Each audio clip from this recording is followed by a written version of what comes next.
Madrigal has been on fire. As mentioned by Denai, no? Parang they want to isolate, I believe, not give Dwayne Madrigal the basketball as much as possible. Over, committed by Taytay. Follow-up attempt. And one para dito kay Madrigal. Yeah, that's a great shot there by Dwayne Madrigal, making things happen. Let's take a look at this replay. Pound for pound fitness. Foul counted play. Goes to Madrigal. Takes a trip to the free throw line to complete the 3-point play. Now the fast break didn't go as planned. Pero nanatili sa Valenzuela ang bola. Na Valenzuela on the attack. That's fouled in that sequence. And trip to a free throw line.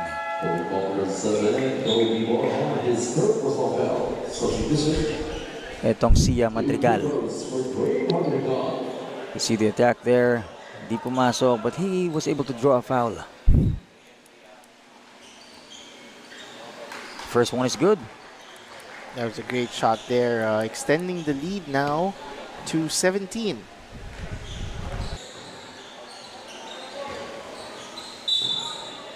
A foul counted play.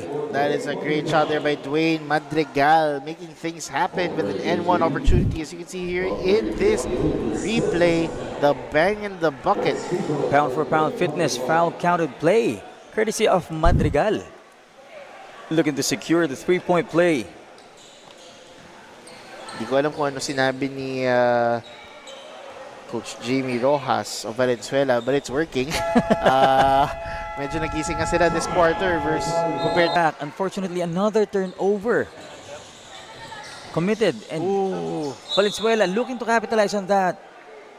That was a great pass there for Valenzuela, able to find the open Dwayne Madrigal, extending this lead further. As you can see in this replay, look at this bullet pass. No look. Unable to convert, but will still get 2 free throws. Muntik na ulit maging pound for pound fitness foul counted play. Si Madrigal back-to-back sana. But it was so good. The first one is in.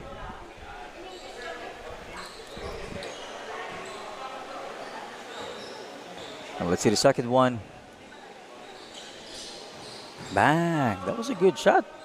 Back-to-back buckets there. Back, yes. May sagot din naman kagad si Dwayne Madrigal. Dwayne Madrigal has been on fire.